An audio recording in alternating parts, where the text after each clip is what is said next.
Olá, signo de Libra, vamos fazer a leitura para o início do mês de março. É uma leitura coletiva, não vai ressoar com todo mundo, então para quem tem Sol, Lua, Ascendente, Vênus e Júpiter ou Libra forte no mapa. O que é ter Libra forte? É ter 3 ou mais planetas na casa onde está o signo de Libra. Para você saber sobre o seu mapa, se tiver interesse numa leitura particular da mandala astrológica, do mapa astral, ou leitura de tarô, ou sessão de constelação, neurociência de trauma, o meu telefone está na descrição do vídeo. Vamos lá, começando pela leitura astrológica para a energia coletiva de Libra.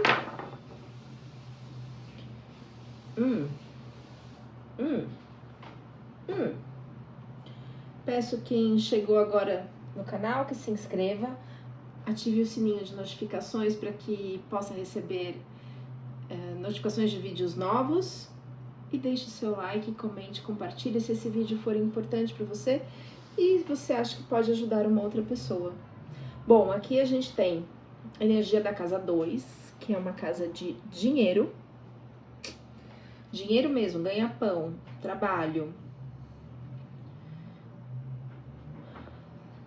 Saturno, que traz aí uma cobrança, um retorno, uma cobrança assim de ações, de karma, de retorno. E Capricórnio, que é um signo de trabalho, que é um signo assim de carreira, de propósito. Vamos entender um pouco melhor isso.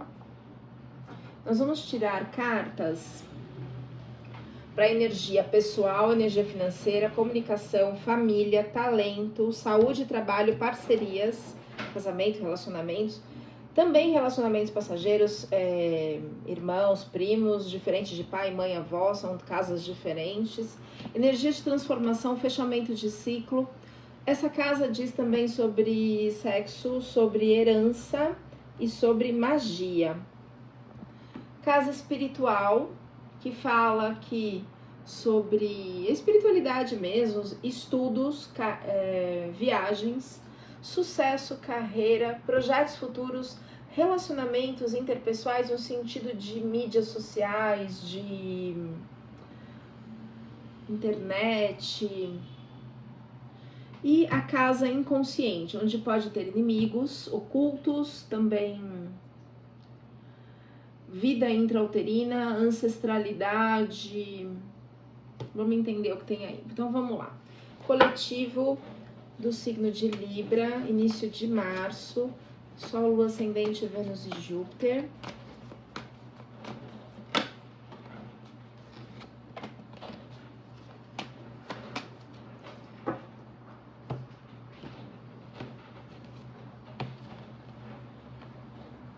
Oi?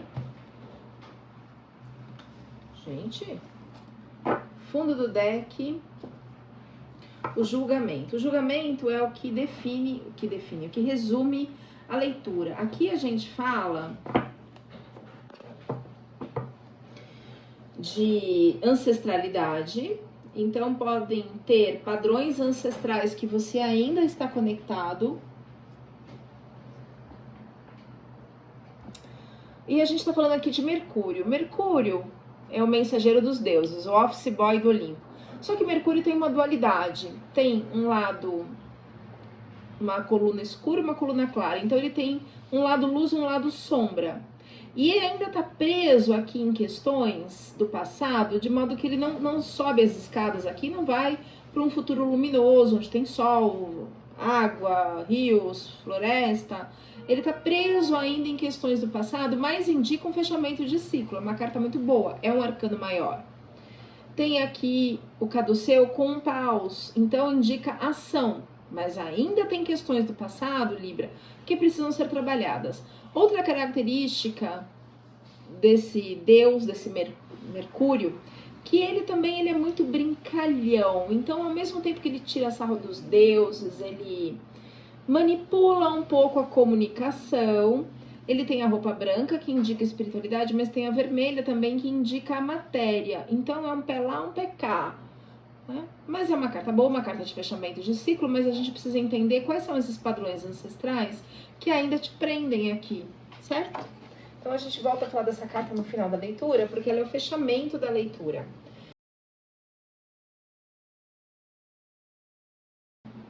Casa 1, a gente tem a roda da fortuna.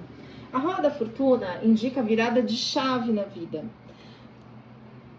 Porém, aqui a gente tem as moiras, que são as que traçam os nossos destinos. Uma hora a gente está aqui em cima, outra hora a gente está aqui embaixo. Mas tudo esse ciclo, né, essa virada de chave, as coisas que nos acontecem na vida, elas são sempre frutos de algo que a gente planta, consciente ou inconsciente. Como dizia Freud, a gente é responsável até pelo nosso inconsciente. Então, muitas vezes a gente fica girando aqui num padrão e não sai do lugar, e não vai para uma virada de um mundo melhor, de uma energia melhor, porque a gente ainda está num ciclo que precisa ser trabalhado. Então, às vezes, existem coisas do passado que precisam, ancestrais ou de personalidades múltiplas, que precisam ser trabalhadas para que essa energia gire. Vamos entender mais com outras cartas. Pajem de Copas. A Pajem de Copas é o Narciso. Né? Ele vai lá colher a água, né, no rio, e quando ele olha para sua imagem refletida no espelho d'água, ele se emociona e chora. E quando ele chora, onde caem as lágrimas, nascem essas flores brancas, que são os narcisos. A gente está falando aqui de uma energia ligada ao mito de Narciso, de olhar só para si mesmo, para o próprio umbigo. E isso tem a ver aqui com o ganha-pão. De alguma forma, isso está interferindo. Vamos entender um pouco mais? Vamos abrir outras cartas e aí a gente volta para clarificar isso daqui. 2 de espadas. O 2 de espadas, ele fala de uma decisão que precisa ser tomada e que a pessoa está presa lá na zona de conforto. Ela não segue nem orientação do pai, nem orientação da mãe, nem do rei, nem da rainha. Tem lá um momento super difícil, as nuvens aqui mostram uma energia mental. Toda carta de espadas é uma carta mental. Então tem aqui uma decisão, outra decisão, um terreno pedregoso, os picos nevados, indicando neve, indicando frio, momento difícil. Mas é a zona de conforto desconfortável. Então, às vezes a gente está preso aqui numa imagem que está cristalizada, olhando só para o próprio umbigo e não está olhando para outros padrões. Vamos lá, casa... Nossa Senhora, ó, toda a leitura, por enquanto, está falando da mesma coisa, praticamente. Arcano maior, o diabo. O que significa isso? Que a gente está preso aqui, né, signo de Libra, numa caverna. O que é isso? São as nossas próprias sentimentos, medos, dores. A gente está sendo manipulado, tem aí um fantoche, pelas nossas questões internas. A gente está preso dentro da caverna. Na mitologia grega, o nome do diabo é Pan. Daí que vem a palavra pânico, de medo. Então, esse arcano maior indica que existem algumas questões internas, inconscientes, que às vezes a gente traça um destino e a gente não entende por quê. Lembrando, nós somos responsáveis até pelo nosso inconsciente. Às vezes a gente está enxergando só uma beleza externa e não está olhando para as questões internas que precisam ser trabalhadas, né? Na casa 5, que também é casa de relacionamentos passageiros, primos, irmãos, tem aqui, eu acho que é Dédalos o nome desse rapaz na mitologia grega, invejando as capacidades do priminho, da criança. Claro que ele já colheu algumas moedas de ouros, ele tem aqui uma colheita próspera, mas ele tá aqui com medo. Olha aqui, ó, carta de Narciso. Tá aqui com medo das capacidades, dos talentos do outro. Em vez de olhar para si mesmo, então olhar para suas questões internas, inconscientes, que precisam ser trabalhadas para que essa situação mude. Então tá me mostrando aqui, quando uma pessoa, apesar de ter, olha quantas terras aqui, quantas vinhas, ele tá invejando o trabalho de uma criança. Olha o medo inconsciente da capacidade do outro. Então, são questões inconscientes que precisam ser trabalhadas, né, internamente, para que a gente não fique repetindo um padrão atrapalhando a nossa vida, né? Casa 6, casa de saúde e trabalho. Lembra que saiu aqui dinheiro, uma cobrança espiritual, Capricórnio, que é energia de trabalho, tem uma briga, né? Casa 6 é casa de saúde e trabalho. Tem uma briga contra aqui um dragão, que podem ser os monstros internos ou externos.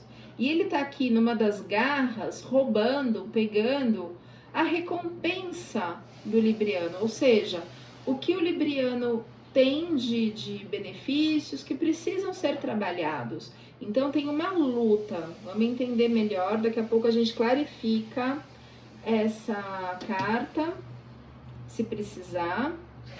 E a gente tem aqui na casa 7, que é casa de relacionamentos, aparentemente muito próspero, relacionamentos duradouros, mas, porém, entretanto, contudo, no entanto, apesar do ar aqui calmo, da água, do verde, ela tá com os pés na água, que não, na beira da água, isso não é muito firme, e tem cobras enroladas aqui nos braços da cadeira dela. Então, é uma carta de ok, tá tudo bem, mas tem um alerta. A gente vai clarificar. Vamos clarificar essas duas? Vamos clarificar já? Vamos lá, vou abrir o cigano aqui. O tarô cigano, ele é mais fofoqueiro.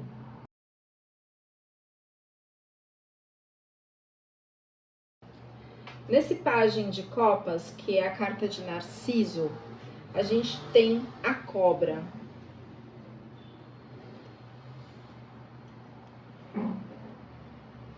Aqui indica engano, traição, problema. Também fala de inveja, falsidade, desarmonia, discórdia. E é na casa do dinheiro. Então, às vezes, você está lidando com alguém, libriano, ou a leitura pode estar espelhada, a gente pode estar falando de você, ou falando de uma outra pessoa, mas tem traição aqui. Tem uma pessoa que está olhando só para o próprio umbigo, né? E está com a energia da cobra. Então, muita atenção, libriano. Agora, na casa de saúde e trabalho, então aqui é a casa de dinheiro, casa de trabalho, tem a torre, esse negócio vai ruir, não dá para ficar dessa forma. Então, a torre. E quando vem esse arcano da torre, não é algo que a gente consegue segurar, não. É assim, chegou no limite, às vezes trata-se de questões legais também. Pode estar falando de um momento de isolamento, de reflexão. Algumas questões assim vão ter que ser olhadas, né? De ordens mesmo. E aí, quando tudo isso acontece, vem a carta da cegonha. O que é a carta da cegonha? Mudanças, são bons presságios aqui. Então, as coisas vão mudar. Fica de olho, libriano, porque não tá legal aí na área do trabalho e dinheiro, né? Para o começo de março. É uma carta de alerta. Mas a cegonha, ela traz assim, ó, depois vai ficar tudo bem, né? Então, indica progresso, recuperação, mudanças, melhorias, oportunidades. Então, vai ficar tudo bem aqui, certo? Mas tem uma guerra, ó, uma luta. Na casa de relacionamento, sai a raposa, lobo em pele de cordeiro aqui, né? O urso. Leva um abraço de urso pra você ver, acho que já deu pra entender, né? E nuvens. Nuvens é uma confusão mental. Então, essa pessoa, esse relacionamento, tá te gerando aí uma confusão, você não tá claro pra você, você não tá enxergando direito esse relacionamento. É uma instabilidade emocional. Também fala de perdas financeiras, pode estar ligado a alguma parceria. Casa 7 é casa de parceria, não necessariamente relacionamento amoroso. Pode ser sociedade, relacionamentos duradouros aqui, amizades, mas tem aí uma confusão, perdas financeiras, incerteza, ambiguidade, dúvida, ó, cobra, torre, raposa, urso. Então a situação, mar não tá para peixe, digamos assim, né? A carta do urso, ela indica falsidade, indica também chefia. Ela pode indicar abundância, mas pelo contexto aqui é uma carta de falsidade, ainda mais que saiu a raposa junto. E a carta da raposa, não saiu perda financeira é a carta do rato. A raposa é mais no sentido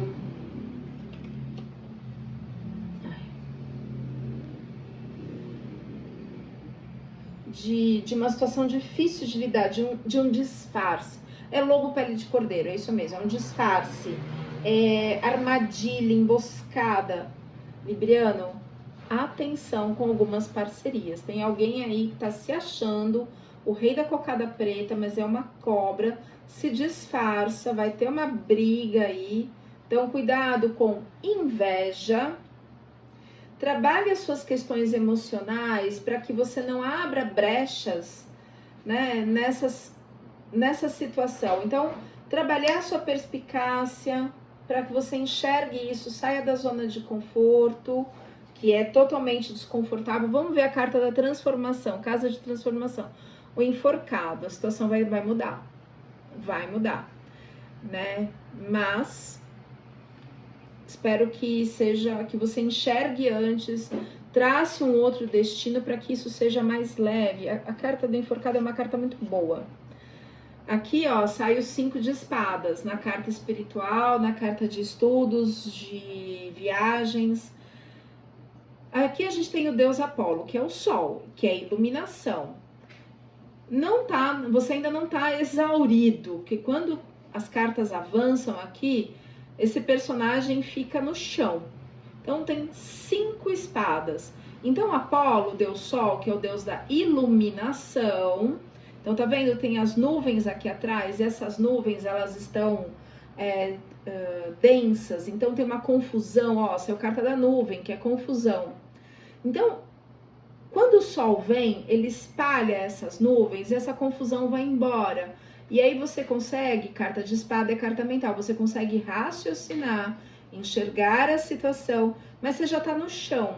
Então, Libriano, se você conseguir enxergar essa situação antes, trabalhe as suas questões internas para que você enxergue, porque muitas vezes você tá iludido, né? Aí sai na carta da carreira o pajem de ouros. O que é o pajem de ouros? É um reinício. Então aqui tem a horta que começou a plantar, tem uma moeda, é um reinício. Então cuidado com essa parceria, que me parece mais uma parceria profissional, né? Que tá trazendo aqui algumas perdas, algumas brigas. Vamos ver projetos futuros. E aí, que bom, aí você vai começar a contemplar, essa aqui é uma carta de contemplação, contemplar o que você tá ganhando, os seus esforços, vai ter mudança, Libriano. E na carta de inimigos ocultos, vida inconsciente, vida intrauterina, parto, primeira infância, personalidades múltiplas, ancestralidades, a gente tem 2 cartas, olha só. Uma delas, o 6 de copas e o mago.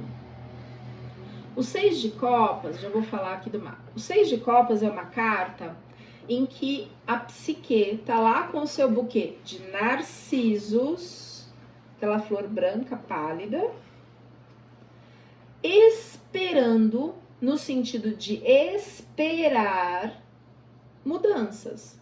Gente, tem que agir. As coisas não acontecem assim, tem que agir. E aí, na sequência, vem a carta do mago. O que é o mago? O mago é o arcano que ele sai, o arcano 0 do tarô, que é o louco, ele sai da caverna, ele sai do inconsciente e começa a tomar consciência da sua jornada. É um caminho pedregoso, é um caminho difícil. Só que o mago, ele tem uma dualidade, ele chega numa encruzilhada e ele não sabe se ele se conecta à matéria ou à parte espiritual. Tanto é que a roupa dele, assim como a roupa de Mercúrio, é branca e vermelha. Tem um lado espiritual, um lado luminoso, mas também tem um lado malicioso, um lado ligado à matéria, um lado ligado às tentações, um lado ligado a questões materiais. Então, ó, a gente está falando de inveja. Essa carta pode ser você que precisa trabalhar essas questões para não atrair invejosos, enfim, trabalhar essas questões inconscientes do seu passado, seja de personalidades, de jeito de ser, para que haja uma mudança de padrão, para que a roda da fortuna vire. Então o mago, ele tem tudo na mão, ele tem paus, que é a ação, ele tem espada, que é o raciocínio, ele tem o dinheiro, ele tem as emoções, mas ele tá numa bifurcação, que caminho eu tomo? Que caminho eu tomo? Então assim, cuidado, que se um padrão tá se repetindo na sua vida, é porque às vezes as escolhas, os caminhos, elas não têm sido movidas por questões nobres, e sim por interesses egoístas, né? E por mais que a família alerte, você tá numa zona de conforto. E aí as questões vão vir, vão mudar aqui para que haja realmente a transformação. E aí você vai começar a enxergar esse padrão e as coisas vão mudar. Bom, Libriano, essa é a informação que eu tenho para esse começo de mês, começo de março. Muito obrigada e a gente se vê na próxima leitura.